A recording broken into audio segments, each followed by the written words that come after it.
Hello everyone. आज मैं important topic discuss करूंगा इंटीग्रेशन। और आप सभी से रिक्वेस्ट है वीडियो पूरा देखें, स्किप जरा ना करें।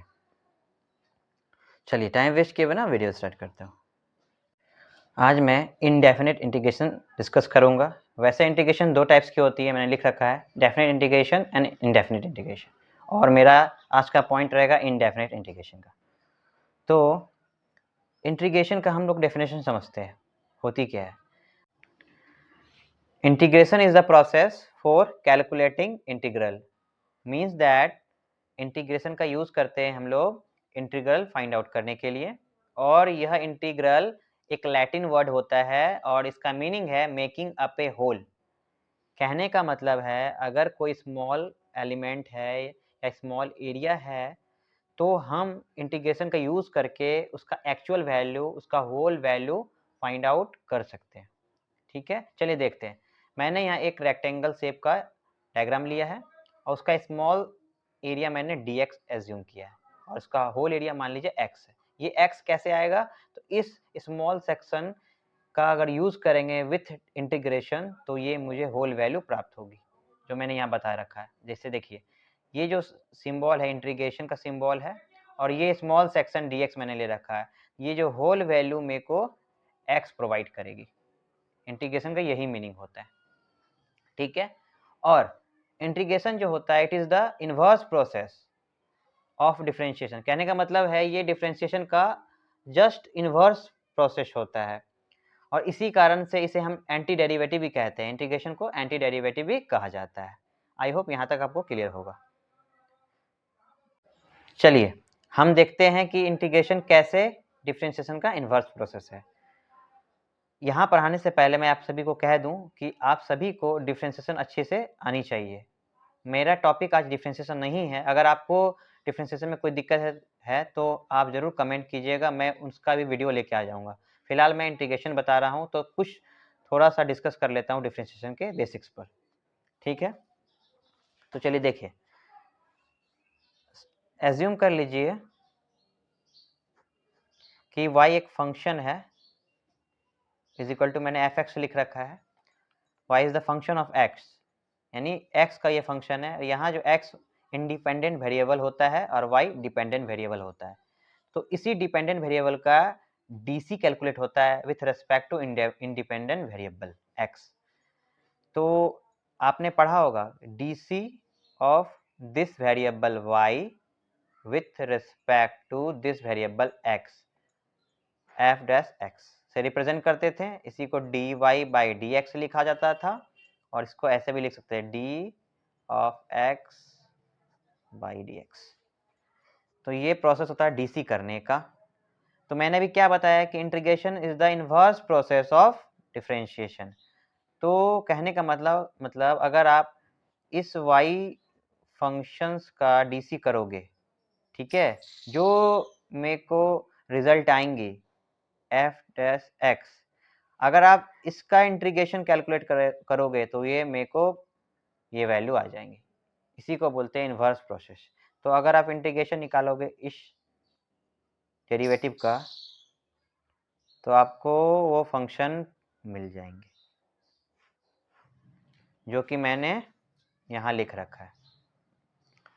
मैंने क्या किया, y को फंक्शन माना एफ एक्स, और यहाँ मैंने बता दिया x इंडिपेंडेंट वेरिएबल है और y डिपेंडेंट वेरिएबल है, और मैंने डीसी निकाला इस y का इसके रिस्पेक्ट में। कहने का मतलब डिपेंडेंट वेरिएबल का डीसी होता है इंडिपेंडेंट के रिस्पेक्ट में। निकाला तो उसमें मैंने एफ डैश एक्स से रिप्रेजेंट किया, डी बाई डी एक्स भी लिख सकते हो ऐसे भी। जब आप इसका डीसी निकालोगे ये आएगा, तो अब इसका इंटीग्रेशन करोगे तो फिर ये पहले वाला फंक्शन मिल जाएगा आपको। इसी को इंटीग्रेशन के हेल्प से फाइंड आउट करते हैं, ठीक है। यहाँ तक आपको क्लियर हो गया होगा। तो सिंबल देखिए इंटीग्रेशन का ये होता है, मैंने भी जस्ट बता दिया आपको।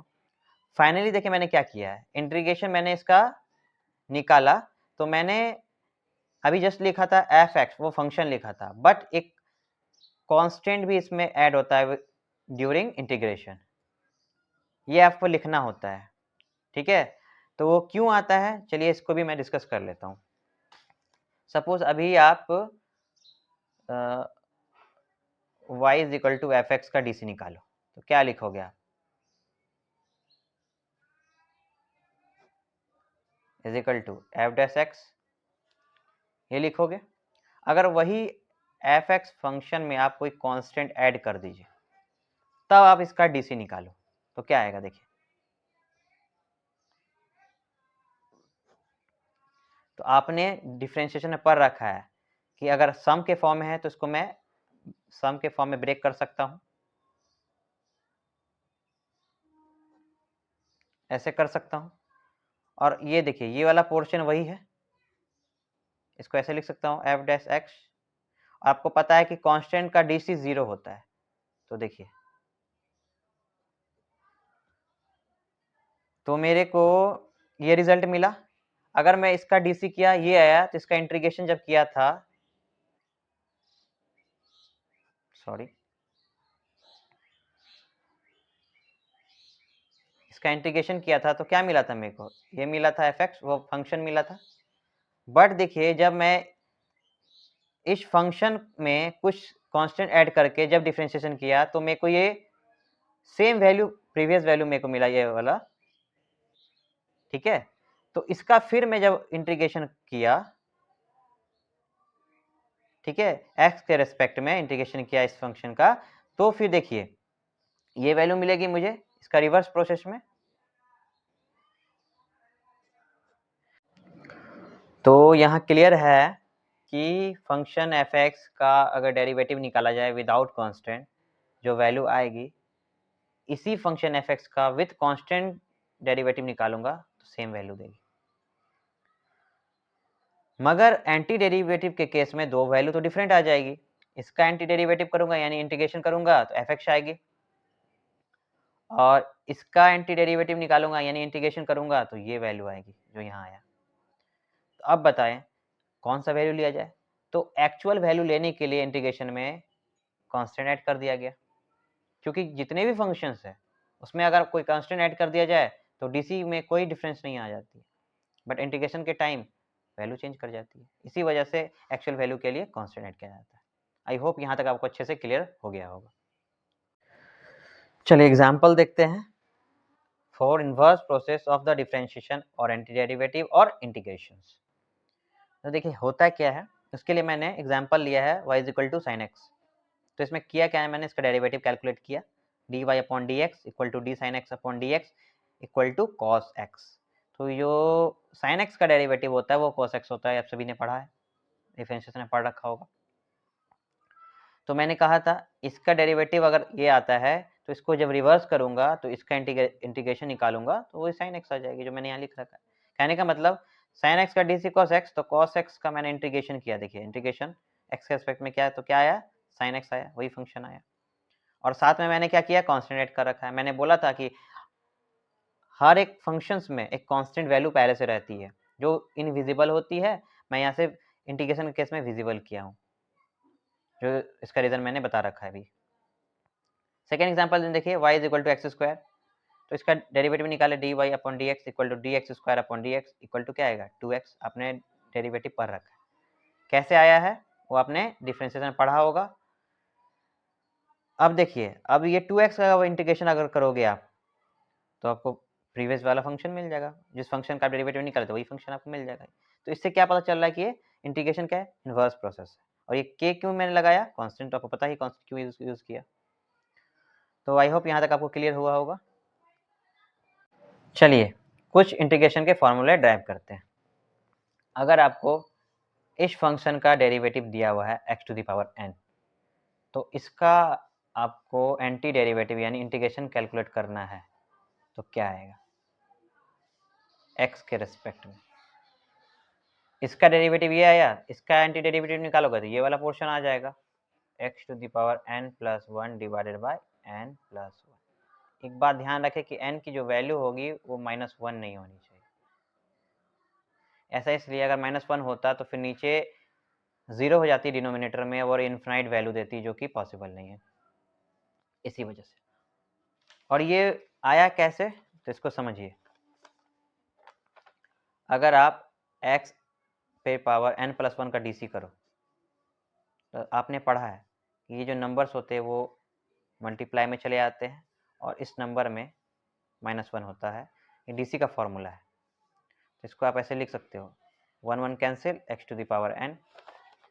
अब इसको इस कांस्टेंट, ये तो नंबर कांस्टेंट है, इसको आप लेफ्ट साइड शिफ्ट कर पाओगे तो ऐसे आ जाएगा n+1, नीचे शिफ्ट करोगे पर में 1 है, dxn+1 divided by dx equal to x⁴n आया। इस नंबर को आप अंदर भी शिफ्ट कर सकते हो, इस तरह से लिखा जाएगा xn+1 डिवाइडेड बाय n+1, इसका डेरिवेटिव निकाले तो आया आपको x⁴n। यही चीज़ मैंने यहाँ लिख रखा है, जो फिर इसका इंटीग्रेशन किया तो ये टर्म मेरे को यहाँ मिला। ठीक है, यहाँ तक आपको समझ में आया होगा। अब देखिए x का डेरिवेटिव निकालोगे उसी के रेस्पेक्ट में तो 1 आता है, तो इसलिए 1 का अगर आप इंटीग्रेशन करोगे, इसको आप ऐसे भी लिख सकते हो dx, तो क्या आएगा, वही फंक्शन आ जाएगा x। और ऐसे मैंने बता भी रखा है कि इस dx का अगर इंटीग्रेशन करोगे तो होल पार्ट अचीव होगा, होल पार्ट x है। इस dx का स्मॉल पार्ट dx था और इसलिए होल पार्ट निकालने के लिए इंटीग्रेशन किया तो x आ गया, ऐसे भी समझ सकते हो। और इसके साथ कांस्टेंट लगाना ज़रूरी है, मैं सिर्फ फॉर्मूला लिख रहा हूँ, कांस्टेंट आप जब क्वेश्चन करोगे तो ज़रूर लगा लेना याद से, सिर्फ मैं फॉर्मूला लिख दे रहा हूँ। ठीक है, कांस्टेंट आप जरूर लगाएं। अब इसका देखें, log x का dc आपने पढ़ा है 1/x होता है, इसलिए 1/x का इंटीग्रेशन करोगे तो क्या आएगा, log x आ जाएगा। इसका बेस हमेशा याद रखें e होता है, ऐसे भी रहेगा चाहे आपको डायरेक्ट log x लिखा रहे, दोनों सेम मीनिंग होता है इंटीग्रेशन में। और देखिए मैंने यहाँ n = -1 क्यों नहीं लिया था, एक और रीजन से नहीं लिया था। अगर आप यहाँ n = -1 ले लोगे तो इसका मतलब हो जाएगा 1/x, तो कि 1/x log x होता है dc, तो फिर ये वैल्यू तो नहीं आएगी, इस वजह से मैंने -1 नहीं लिया था। ठीक है, तो चलिए यहाँ तक आपको क्लियर हो रहा होगा। चौथा देखिए, sin x का dc क्या होता है, cos x, अब जस्ट पढ़ा है तो cos x का इंटीग्रेशन क्या होगा,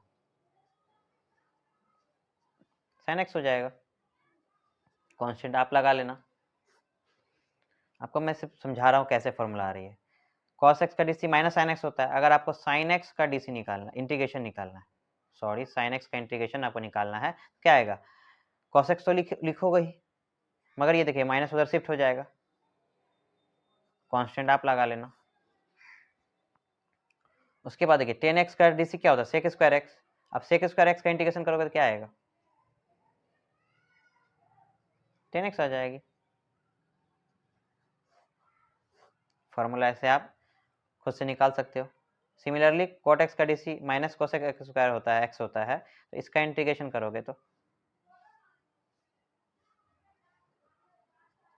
तो ये उधर माइनस चले जाएगा। आप कांस्टेंट लगा लेना, इसका करो, sec x का ये आता है dc, तो इसका इंटीग्रेशन करोगे तो क्या आएगा, वही sec x आ जाएगा, कांस्टेंट लगा लोगे आप। इसका ये आता है dc, तो आप इस पोर्शन का निकालोगे, माइनस उधर शिफ्ट कर देना इंटीग्रेशन में,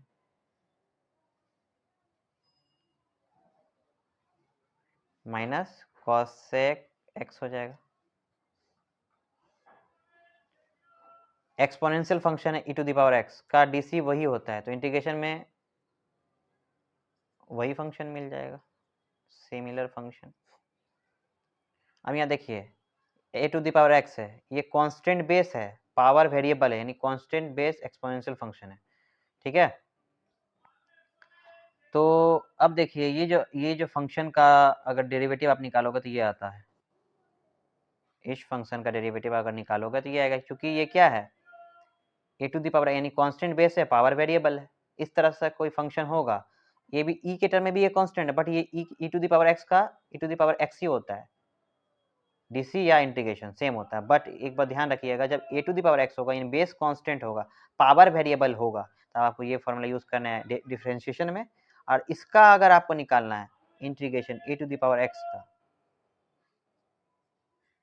x के रेस्पेक्ट में, तो देखिए ये वाला पार्ट तो कांस्टेंट है, ये उधर शिफ्ट हो जाएगा, तो यहाँ लिखोगे a⁴x, आपको तो पहले लिखना ही है ये वाला, और ये जो पार्ट, ये वाला पार्ट इधर शिफ्ट हुआ तो नीचे लिखोगे log a, बेस तो ई रहेगा, ये आएगा और कांस्टेंट टर्म आप ऐड कर लोगे, ठीक है।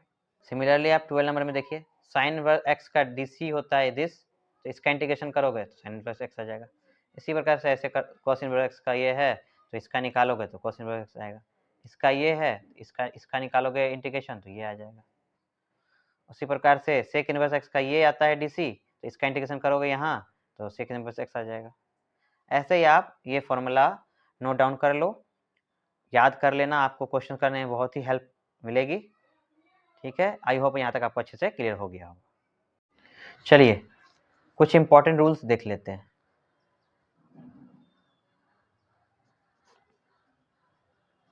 पहला क्या है, अगर इंटीग्रेशन में कोई फंक्शन के साथ कांस्टेंट मल्टीप्लाई में है तो इस मान लीजिए k कांस्टेंट है और इस फंक्शन f(x) के साथ मल्टीप्लाई में है तो आप इस कांस्टेंट को बाहर ले सकते हो इन केस ऑफ इंटीग्रेशन, ठीक है, ऐसे निकाल सकते हो। दूसरा क्या है, क्या इंटीग्रेशन के अंदर दो फंक्शंस दी रहेगी, या तो प्लस या माइनस के फॉर्म में दो फंक्शन कंबाइन हो रहेगी, तो आपको अगर इंटीग्रेशन करना है तो दोनों को आप अलग अलग शिफ्ट कर सकते हो, ऐसे प्लस माइनस, यानी कि दो टर्म्स जो है ऐड और सब्ट्रैक्ट में रहे तो आप उसको अलग अलग ऐड या सब्ट्रैक्ट में कर सकते हो। चलिए कुछ एग्जांपल करते हैं इंटीग्रेशन से, फॉर्मूले से। तो पहला फॉर्मूला मैंने इसका यूज करके ये वाला यूज किया है। उसके लिए मैंने एक फंक्शन ले लिया y = x⁵, अलजेब्रिक फंक्शन है, उसका फॉर्मूला मैंने पढ़ा रखा है। अगर इस तरह का कोई फंक्शन होगा x⁴n, n मेरा कांस्टेंट यानी कि यहाँ देखिए n की जगह में 5 है और मेरा वेरिएबल x है, तो इसका फॉर्मूला क्या था, इसी x को यहाँ लिखना है, पावर में एक ऐड करना है और ओवरऑल पावर से डिवाइड कर देना है, मगर पावर -1 नहीं होना चाहिए, ठीक है। मेरा पावर 5 है देखिए, तो यहाँ मैं क्या करूँगा देखिए, तो इंटीग्रेशन x⁵ x के रिस्पेक्ट में करूँगा तो मुझे ये x लिखनी होगी, यहाँ पावर में एक ऐड करूँगा और ओवरऑल पावर से डिवाइड कर दूंगा और एक कांस्टेंट लगा दूंगा। सेम प्रोसेस का यूज़ किया मैंने। इसको सॉल्व कीजिए, 6 आ जाएगा, 6 प्लस आंसर। सेकेंड एग्जाम्पल देखिए, आपको मान लीजिए इंटीग्रेशन कैलकुलेट करना है, 4x³ + 3x² + 2x + 4 dx, इसको आपको कैलकुलेट करना है। तो मैं देखिए, पहले मैंने सिंगल बताया, अब मैं जो प्रॉपर्टी बताया था ऐड के फॉर्म में रहे या सब्ट्रैक्ट के फॉर्म में रहे, आप सबको अलग अलग कर ले, सेपरेट कर ले। 4x³ dx + 3x² dx + 2x dx + सबको मैंने सेपरेट कर लिया। देखिए कांस्टेंट है, कांस्टेंट मैं बोल सकता हूँ बाहर कर सकता था, मैंने बताया था जस्ट फॉर्मूले में, थ्योरी में। 3 को मैं बाहर कर लिया, कांस्टेंट है। इस 2 को मैंने बाहर कर लिया, कांस्टेंट है। सिमिलरली मैं 4 को भी बाहर कर लिया है। अब क्या करना है, फॉर्मूला लगाइए। देखिए अलजेब्रिक फंक्शन हो गया, ये भी अलजेब्रिक फंक्शन है, ये भी अलजेब्रिक फंक्शन है। यहाँ भी देखिए, यहाँ नहीं है तो 1 है, अलजेब्रिक फंक्शन है, क्योंकि 1 को x⁴0 लिख सकते हैं। तो चलिए देखिए, इसको क्या करूँगा, एक पावर ऐड करूँगा यानी 4 हो जाएगा, डिवाइड कर दूंगा उसी से, प्लस 3 था पहले, इसमें भी मैं एक ऐड करूँगा, 3 हो जाएगा, डिवाइड करूँगा 3 से, प्लस यहाँ पावर देखिए नहीं है तो 1 है, एक ऐड करूँगा 2 होगा, डिवाइड करूँगा उसी से। यहाँ नहीं है कुछ तो x आ जाएगा, क्योंकि मैंने पढ़ा था इसका इंटीग्रेशन x होता है, होल पार्ट देता है, या फिर यहाँ पे x⁴0 लिखिए, 0 में एक ऐड कीजिएगा, एक आएगा, डिवाइड 1 से कीजिएगा, कोई फर्क पड़ेगा नहीं। अब कांस्टेंट लगा देना k, और आपको लिख लेना है यहाँ k क्या है, कांस्टेंट ऑफ इंटीग्रेशन, इंटीग्रेशन जरूर लिखना है आपको। अब यहाँ सॉल्व करिए, 4 4 कैंसिल, 3 3 कैंसिल, 2 2 कैंसिल, यहाँ क्या आ जाएगा, x⁴ x³ x² + 4x + k, answer. ऐसे ही आपको कैलकुलेट करना है, ठीक है। चलिए एक मैं आपको कांस्टेंट बेस एक्सपोनेंशियल फंक्शन का एग्जांपल देता हूँ। जैसे ये फॉर्मूला भी मैंने पढ़ाया था, क्या पढ़ाया था, e⁻x होगा, डिवाइड करूँगा log a बेस e, ये फॉर्मूला था। तो चलिए मान लीजिए आपको 5 टू द पावर x का इंटीग्रेशन करना है, तो कैसे कीजिएगा, आपको सिर्फ वही 5 टू द पावर x लिख देना है और log बेस ई यूज करना है, ये कांस्टेंट 5 है तो 5 लेना है और एक कांस्टेंट k लगा देना इंटीग्रेशन के लिए। This is the answer. चलिए कुछ इंपॉर्टेंट एग्जांपल लेते हैं, इट्स अ वेरी इंपॉर्टेंट, अच्छे से देखिएगा, मिस नहीं कीजिएगा। तो मैंने क्या किया, दो क्वेश्चन लिख रखा है, दोनों एल्जेब्रिक फंक्शन है। जैसे देखिए बेस वेरिएबल है, पावर कांस्टेंट है, बेस वेरिएबल है, पावर कांस्टेंट, एल्जेब्रिक फंक्शन है। और एल्जेब्रिक फंक्शन के लिए फॉर्मूला था इंटीग्रेशन के लिए, यही यूज करूंगा यहाँ, बस एक कंसेप्ट यहाँ यूज होगा, वो आपको देखना है। तो चलिए देखिए फॉर्मूला क्या था, वो फंक्शन का जो बेस है ये लिखता था, यहाँ पे मैंने बेस लिख रखा है 5x + 2, 5x + 2, x रहता था x लिखता था। अब क्या करता था, इसमें पावर में एक ऐड करता था, उसी से डिवाइड करता था, पावर में एक ऐड किया, डिवाइड किया, जो फॉर्मूला के अकॉर्डिंग किया, कांस्टेंट लगा दिया, एक ऐसा कर दिया। इसमें एक चीज करना होता है, वो क्या करना होता है देखिए, इंटीग्रेशन करना है किसके रेस्पेक्ट में, x के रेस्पेक्ट में। अगर यहाँ फंक्शन x के साथ 5 मल्टीप्लाई है, ठीक है, और यहाँ पे भी इंटीग्रेशन कर x के रेस्पेक्ट में, उस x के साथ देखिए क्या मल्टीप्लाई में, 5 मल्टीप्लाई में, बस जिसके रेस्पेक्ट में इंटीग्रेशन करना है उसके साथ जो भी मल्टीप्लाई में होगा उसी से डिवाइड करना है, बस यह ध्यान रखिएगा, यहाँ पे भी डिवाइड कर देना। अगर यहाँ 2 मल्टीप्लाई रहता 2 से डिवाइड करते, -3 रहता तो -3 से डिवाइड करते, ऐसा करना होता। तो चलिए सॉल्व कर लीजिए, 10 हो जाएगा, यहाँ हो जाएगा 5x + 2 पे पावर 10 प्लस के, सॉल्व कर लीजिए, 50 हो जाएगा, 5x + 2 पावर 10 प्लस के, ये आंसर यहाँ इसका हो गया। इसमें भी ऐसे होगा, 2 + 1 3, 5 = 15, 5x + 2 पावर 3 हो जाएगा आंसर। तो ये इस तरह से सॉल्व किया जाता है, ठीक है। चलिए कुछ ट्रिगोनोमेट्रिक फंक्शन ले लेता हूँ। जैसे देखिए आपको दे देगा cos 2x + 1 का इंटीग्रेशन कैलकुलेट कर, तो जस्ट मैंने बताया अभी, देखिए cos x का इंटीग्रेशन आपको निकालना है, sin x आता है, क्योंकि cos x किसका डीसी होता है, sin का। आप तो आपको पता है कि cos x का इंटीग्रेशन sin होता है, cos x था तो sin x होता था, यहाँ cos x नहीं है, 2x + 1 है, तो आपको भी लिखना है 2x + 1, कांस्टेंट जो है वो लगा दीजिए। इसमें एक चीज करना होता है जो मैं भी बताया था, जस्ट x के रेस्पेक्ट में इंटीग्रेशन करना है। देखिए उस x के साथ जो भी मल्टीप्लाई में होगा आपको उससे सिर्फ डिवाइड कर देना है, इतना ध्यान रखिएगा, यही आंसर होगा। अगर मान लीजिए आपको ऐसे दे दिया जाए, सपोज cos -2x + 1 ऐसे दे दिया जाए, तो आपको फिर से वही sin -2x + 1 लिखना है, कांस्टेंट लगाना है, -2 से मल्टीप्लाई है तो ये -2 से डिवाइड कर देना। अगर आपको ऐसे दे दिया जाए 1/2x + 1 dx, इसका आपको क्या करना है, इंटीग्रेशन निकालना है। तो आपको बताइए किस फॉर्म में है, 1/x dx इस फॉर्म में है, जो कि log x का dc 1/x होता है, तो 1/x का इंटीग्रेशन log x हो जाएगा। मैंने बताया था कि log x का dc 1/x होता है, तो 1/x का इंटीग्रेशन log x हो जाएगा। आप बताइए उसी फॉर्म में है, ठीक है। तो देखिए इसका आएगा log x की जगह में 2x + 1 है, वो आप लीजिए कांस्टेंट लगा दीजिए, बट ये ध्यान रखिए x के रिस्पेक्ट में इंटीग्रेशन हुआ है, तो बस x के साथ जो मल्टीप्लाई में उससे आपको डिवाइड करना है, ठीक है। आपको कुछ इस तरह से फंक्शन दे देगा, फिर आपको यहाँ दे देगा 1/2x + 1 पे पावर 2 dx, इस तरह से दे देगा। तो यहाँ देखिए पावर 2 आ गया, यहाँ सिंगल पावर था, इसलिए सिंगल पावर था तो यहाँ लॉग का टर्म यूज होता है। जैसे पावर 2 आया तो आपको फिर ये अलजेब्रिक फंक्शन हो जाएगा, ऊपर भेजोगे तो 2x + 1 पे पावर -2 हो जाएगा dx, तो फिर अलजेब्रिक फंक्शन की तरह बिहेव करेगा।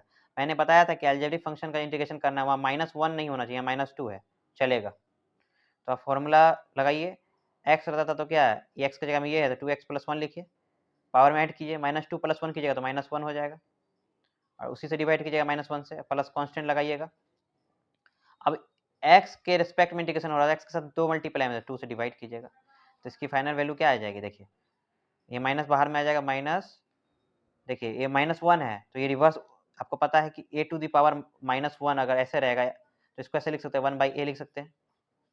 तो उसी तरह से 2x + 1 पे पावर -1 है तो ऐसे लिख सकते हैं आप 2x + 1 ऐसे लिख सकते हो। ये तो माइनस ये वाला उधर गया, यहाँ 2 लगा दीजिए, 2 नीचे में था प्लस के, तो फाइनली इसको लिखोगे आप कैसे लिख पाओगे, तो -2 × 2x + 1 प्लस के, दिस इज आंसर।